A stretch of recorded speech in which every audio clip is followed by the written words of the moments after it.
સમગ્ર સુરેન્દ્રનગર જિલ્લામાં આ વરસાદના બીજા રાઉન્ડમાં સાર્વત્રિક વરસાદ થયો છે. અત્યાર સુધીનો સિઝનનો કુલ 480 mm વરસાદ નોંધાયો છે. આ બીજા રાઉન્ડમાં એવરેજ જિલ્લાની અંદર 4 થી 4.5 ઇંચ જેટલો વરસાદ થયો છે. જિલ્લાની તમામ શાળા, કોલેજો અને આંગણવાડીઓમાં રજા રાખવામાં આવી છે.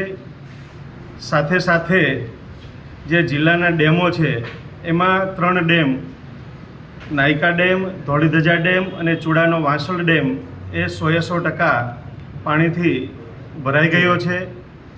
નાયકા ડેમના 10 દરવાજા 6 ફૂટ સુધીના ખોલવામાં આવ્યા છે. અંદાજિત 15,000 ક્યુસેક પાણીની આવક એ નાયકા ડેમમાંથી ધોળીધજા ડેમમાં પાણી આવી રહ્યું છે.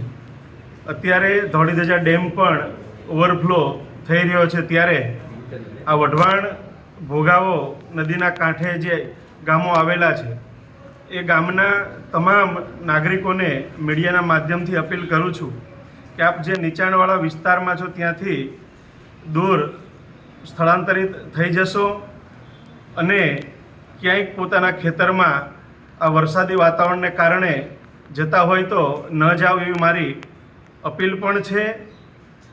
સાથે સાથે સમગ્ર સુરેન્દ્રનગર જિલ્લાનું જે વહીવટી તંત્ર છે એ કામે લાગ્યું છે. ચાહે માર્ગ મકાન વિભાગવાળા હોય, સિંચાઈવાળા હોય, દરેક ડેમ ઉપર પણ સિંચાઈના અધિકારી કર્મચારીઓ ફિલ્ડ ઉપર છે.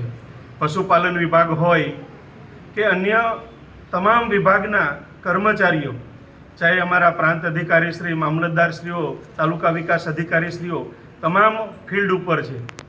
જિલ્લાના કંટ્રોલ રૂમમાં પણ જિલ્લા કલેક્ટર શ્રી સોલંકી સાહેબ અને જિલ્લા વિકાસ અધિકારી શ્રી કે.એસ. યાજ્ઞિક મેડમની સતત ઉપસ્થિતિની અંદર અહીંથી મોનિટરિંગ થઈ રહ્યું છે. જિલ્લામાં અંદાજિત 200 કરતાં વધારે લોકો જ્યાં ક્યાંક પાણીમાં ફસાયા હતા એમને યોગ્ય જગ્યાએ ત્યાંથી લાવીને સ્થળાંતરિત કરી અને યોગ્ય જગ્યાએ રાખવામાં આવ્યા છે. પંચાયત હસ્તકના 28 રસ્તાઓ બંધ છે. સ્ટેટ હસ્તકના 8 રસ્તાઓ બંધ કરવામાં આવ્યા છે અને NH નેશનલ હાઈવેનો જે લીંબડી વઢવાણ ધ્રાંગધ્રા એ લીંબડી અને વઢવાણ રસ્તો પણ અત્યારે બંધ કરવામાં આવ્યો છે.